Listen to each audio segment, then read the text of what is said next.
주 예수 그리스도로부터 은혜와 평강이 함께 하시기를 축원합니다.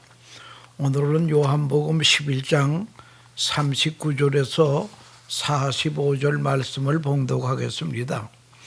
예수께서 이르시되 돌을 옮겨 놓으라 하시니 그 죽은 자의 누이 마르다가 이르되 주여 죽은 지가 나흘이 되었음에 벌써 냄새가 나나이다. 예수께서 이르시되 내 말을 네가 믿으면 하나님의 영광을 보리라 하지 아니하였느냐 하시니 돌을 옮겨 놓으니 예수께서 눈을 들으러 우러러 보시고 이르시되 아버지여 내 말을 들으시는 것을 감사하나이다. 항상 내 말을 들으시는 줄을 내가 알았나이다. 그러나 이 말씀을 하옵는 것은 둘러선 무리를 위함이니 곧 아버지께서 나를 보내신 것을 그들로 믿게 하려 함이니이다. 이 말씀을 하시고 큰 소리로 나사로야 나오라 부르시니 죽은 자가 수족을 배로 통인 채 나오는데 그 얼굴은 수건에 쌓였더라. 예수께서 이르시되 풀어 놓아 다니게 하라 하시니라. 마리아에게 와서 예수께서 하신 일을 본 많은 유대인들이 그를 믿으리라. 아멘. 이 말씀을 가지고 감사가 부르는 기적이라 라고 하는 말씀으로 말씀을 증거하려고 하는 것입니다. 오늘 본문에 있는 말씀은 죽은 나사로가 나흘이 되어 이미 썩기 시작했습니다. 인간적으로는 완전히 끝이 났습니다. 이럴 때에 예수님께서는 일부러 나흘을 기다리신 것은 인간의 한계를 넘는 하나님의 능력을 드러내시기 위함이었습니다. 마리다는 현실적인 불편을 합니다. 벌써 냄새가 나나이다. 그러나 예수님은 믿으면 하나님의 영광을 보리라고 말씀하십니다. 감사는 현실이 바꾸어서 하는 것이 아니라 하나님의 약속을 믿기에 먼저 드리는 믿음의 표현이라고 하는 것입니다. 감사는 절망의 문을 여는 열쇠입니다. 감사는 죽은 믿음을 살리고 메마른 마음을 다시 숨쉬게 합니다. 감사의 자리에 성령의 생명의 역사가 일어납니다. 감사가 불러온 결과 죽은 나사로가 살아납니다. 사람들은 예수님을 믿게 됩니다.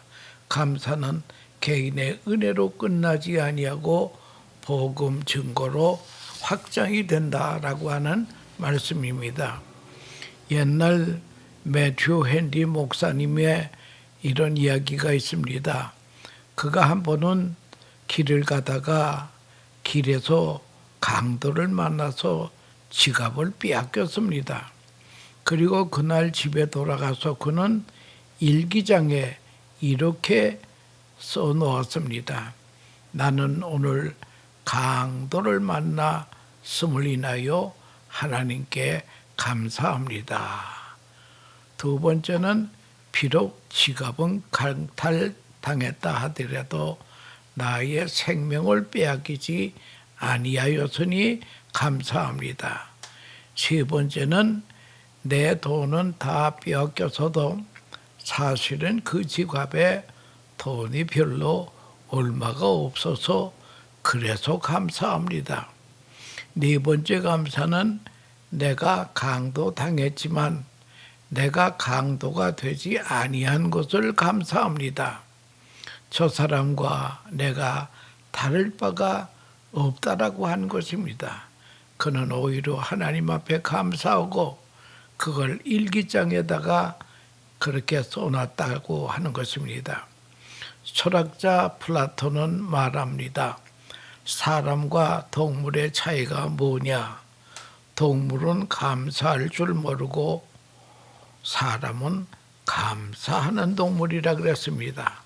바꾸어 말하자면 감사하면 사람이 되고 감사를 잃어버리면 사람이 동물로 전락하게 된다라고 하는 것입니다.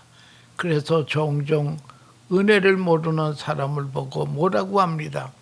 짐승만도 못하다고 합니다. 결국은 은혜를 모르면 사람이 아니라는 것입니다. 철학자 플라톤은 더욱이 인간에게 주어진 소중한 것이 이성이라는 것입니다. 이성적 판단에서 감사할 수 있기 때문에 이성을 가진 인간의 특권이 바로 그 자체가 감사라고 말할 수 있습니다. 우리는 그리스도인입니다. 그리스도인은 그리스도인다운 감사가 또 있다라고 하는 것입니다. 같은 그리스도인이라도 수준이 다릅니다. 초급자가 있고 중급자가 있고 아주 높은 수준의 그리스도인이 있는 것입니다. 그 수준은 뭐로 평가되느냐? 간단합니다. 어느 때에 감사하느냐? 어떤 경우에 감사하느냐? 얼마나 감사합니다. 얼마나 감사하는 마음으로 모든 것을 소화하고 극복하고 있느냐 하는 그것으로 결정이 된다라고 하는 것입니다. 또 얼마나 내가 하는 생활을 통해서 다른 사람의 입을 통해서 감사하게 하느냐, 이게 또 중요하다는 것이에요. 여러분이 이렇게 모든 주변의 사람들로부터 고맙습니다, 감사합니다라는 말을 들을 줄 알아야 된다는 거예요. 감사의 반응을 가지고 살아야 된다는 것입니다. 우리가 반대로 생각하면 주변을 돌아보면 전부 원망뿐이 옳시다. 아내도 원망, 자식도 원망, 이웃도 원망. 주변에 나와 관계된 모든 사람이 나를 통해서 나와 만나면서 원망하고 있어요. 그러면 인생을 잘못 사는 것이옵니다. 이유를 묻지 마세요. 다시 깊이 돌아가서 주변으로부터 감사하는 마음이 내게 돌아와야 된다는 거예요. 감사의 응답을 먹고 사는 것이 그리스도인이라고 하는 것을 알아야 될 것입니다. 어느 때 어떤 형편에서 감사하는가, 어느 정도에서 감사를 하는가, 그것이 문제라고 하는 것입니다. 오늘 성경 말씀은 특별한 말씀입니다. 특별한 감사입니다. 그 감사로 인하여서 기적이 나타났습니다. 성경에 이런 얘기가 많이 있습니다. 절박한 시간에, 원방도 좌절도 할 시간에 도리어 감사했더니 큰 역사가 일어났다라고 하는 것입니다. 예를 들면 여러분들이 잘 아시는 다니엘과 같은 사람입니다. 다니엘은 분명히 사자굴 속에 들어가서 죽을 수밖에 없는 운명이라고 하는 것을 알고 있습니다.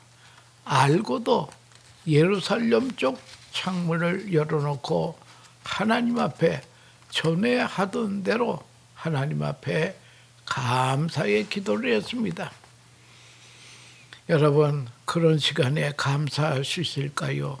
사자굴 속에 들어가서 죽는다는 사실을 알고도 이 모순 떼고 부조리한 세상에서 이렇게 마지막을 마치게 되느냐, 이런 상황에서 어떻게 감사할 수 있느냐 하는 것입니다. 그럼에도 불구하고 다니엘은 감사의 기도를 들었습니다. 그래서 하나님께서는 사자의 입을 막아서 사자굴 속에서 나와 하나님께 영광을 돌리지 않았습니까? 감사의 기도가 기적을 낳는 것이지요. 그런데 오늘 성경 말씀에 아주 특별한 감사입니다. 예수님에 대한 이야기입니다. 예수님에 대한 케이스입니다. 예수님의 친구 나사로가 병들었다가 죽었습니다.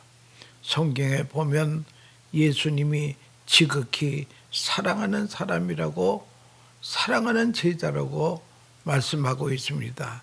그런데 실상은 죽어간다는 소식을 듣고 바로 와서 기도해 주었으면 좋을 것인데 바로 오지 아니하고, 요한복음 11장 4절에 보면 죽을 병이 아니라 그렇게 말씀하십니다. 죽을 병이 아니라고 말씀하시면서 늦장을 부리다가 나사로가 죽었거든요. 그러니까 적지 아니하는 원망이 여기저기서 쏟아나오는 것입니다. 오늘 이 성경에도 자세히 읽어보면 주님이 오실 때에 나사로 오빠가 죽은 다음에 오시니까 원망이 보통이 아닙니다. 진작 오셨더라면 내 오라비가 죽지 않았을 것인데요. 그런데 본문에 자세히 읽어보면 예수님께서는 돌무덤을 옮겨 놓으라. 그러니까 마르다가 하는 말이 벌써 죽은 지 나흘이나 되어서 냄새가 납니다. 그 말 속에 묘한 뉘앙스가 있습니다. 예수님, 열어보긴 뭘 열어봐요. 죽은 지 나흘이나 돼서 냄새가 콸콸 나오는데 진작 오셨으면 죽지 않았을 것인데 하는 그런 뉘앙스가 있습니다. 그러면서 불평을 하고 있습니다. 원망과 불평이 여기저기에서 있단 말이에요. 그런데 예수님께서 이제 나사로를 향해 나오라고 말씀하십니다. 전에 하나님께 기도했거든요. 오늘 성경에 보니까 눈을 우러러 보시고 감사의 기도를 했다라고 하는 것입니다. 이 장면을 가만히 보세요. 앞에는 지금 무덤이 있습니다. 무덤 속에는 나사로라고 하는 사람의 시체가 있습니다. 여기에 많은 사람들은 지금 원망 불평하고 있습니다. 심지어 소경의 눈을 뜨게 한 자가 죽지 않게 할 수 없더냐? 맞는 말입니다. 죽지 않게 할 수 없더냐? 왜 죽은 다음에 와가지고 지금 무덤에 와서 돌을 옮겨라 이런 말을 하느냐는 거예요. 진작 오시지 않고 진작 살리지 않고 왜 이리저리 이 시간이 다 끝났는데 와서 이러는 인간으로서는 끝난 시간에 와서 지금 무덤 앞에 서 있는 것입니다. 모든 비난, 모든 비방, 불신앙, 원망 다 지금 일어나고 있습니다. 이럴 때에 주님은 하늘을 우러러 보십니다. 이스라엘 사람들의 격언에 이런 말이 있습니다. 앞이 막혔느냐? 뒤를 보라. 뒤를 막혔느냐? 옆을 보라. 앞뒤가 다 막혔느냐? 위를 보라. 이스라엘은 위를 보라라 하는 말을 참 좋아합니다. 예수께서 이르시되 돌을 옮겨 놓으라 하시니 그 죽은 나사로의 누이 마르다가 이르되 주여 죽은 지가 나흘이 되었음에 벌써 냄새가 나나이다. 그러나 예수님은 하늘을 우러러보시며 감사의 기도를 했습니다.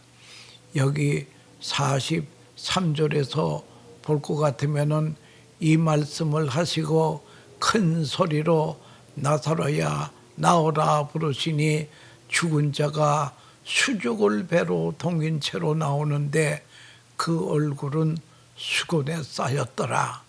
예수께서 이르시되 풀어놓아 다니게 하라 하시니라. 마리아에게 와서 예수께서 하신 일을 본 많은 유대인들이 예수를 믿게 되었다고 하는 말이 있습니다. 감사가 기적을 불렀습니다. 여러분, 인간으로서는 다 끝난 것 같은데 하나님은 인간의 끝이 하나님의 시작이라고 하는 것입니다. 우리 뉴욕 효신 장로교회도 있습니다. 1996년 9월 24일 새벽에 새벽기도하기 바로 직전에 검은 가스 폭발로 교회당 새 건물이 완전히 전소되었습니다. 그럴 때에 제가 새벽기도에 왔다가 그 광경을 보고 너무나 기가 막히더라고요. 정말 오금이 퍽싹 주저앉더라고요. 이민자들이 한 푼 두 푼 모아서 세운 교회가 이렇게 하루아침에 전소가 되니 너무나 기가 막힙니다. 그럴 때에서 성령께서 나로 하면 감사의 기도를 시키더라고요. 박 목사야, 너는 범사에 감사하라고 설교는 하더구만서도 내 모양이 처량하다 이거예요. 내가 봐도 처량합니다. 그래서 정신을 바짝 차리고 잿바닥 화재 현장에 들어가서 두 손을 들고 하나님, 교회가 폭파된 것으로 인하여도 감사합니다. 교회가 이렇게 전소된 것으로 인하여도 하나님 감사합니다 하고 감사합니다, 감사합니다. 두 손 들고 하늘을 향하여 기도했더니 정말 기적이 일어납니다. 3년 후에요, 더 큰 교회당을 짓게 되었습니다. 교회당만 지은 것이 아니라 교회당 주위에 부동산 3개를 더 사고 그 은행빚 모기지 150만 불도 다 없어지고 말이에요. 그게 매달 30년 동안 14,500불씩 갚아야 될 것인데 그 빚도 완전히 없어집니다. 정말 기적이 났습니다. 어려운 가운데 하나님 앞에 기도를 했더니 이렇게 기적이 난 것입니다. 여러분, 기적이 생겨서 감사한 게 아니에요. 기적이 나기 전에 하나님의 기록된 말씀, 약속의 말씀을 믿고 감사를 외쳤더니 하나님께서 기적을 가져다 주더라고 하는 것입니다. 그래서 성경을 말씀합니다. 항상 기뻐하라. 쉬지 말고 기도하라. 범사에 감사하라. 이것이 그리스도 예수 안에서 너희를 향하신 하나님의 뜻이라고 했습니다. 여러분, 하나님이 원하시거든 하나님이 감사할 때 하나님의 뜻이 이루어집니다. 하나님의 뜻이 이루어질 때에 기적은 일어난다라고 하는 것입니다. 여러분, 이 중요한 원리를 다시 한번 이 시간에 기억해야 될 것입니다. 기적이 있음으로 감사하는 게 아니라는 거예요. 감사가 있음으로 기적이 일어났다라고 하는 것입니다. 감사 자체가 기적에 우선한다라고 하는 이 원리를 잊지 않아야 될 것입니다. 감사할 때 거기에 놀라운 역사가 이루어집니다. 여러분, 다시 한번 생각해 봅시다. 감사가 기적을 낳습니다. 감사하는 마음이 있을 때만 기적이 있습니다. 감사가 있을 때에 운명이 바뀝니다. 이 놀라운 진리의 원리를 알고 우리는 범사에 감사하면서 하나님을 기쁘시게 하고 하나님께 영광을 돌리는 매일매일같이 기적을 보는 그런 복을 누리시는 복된 성도들 다 되시기를 축원합니다. 감사합니다.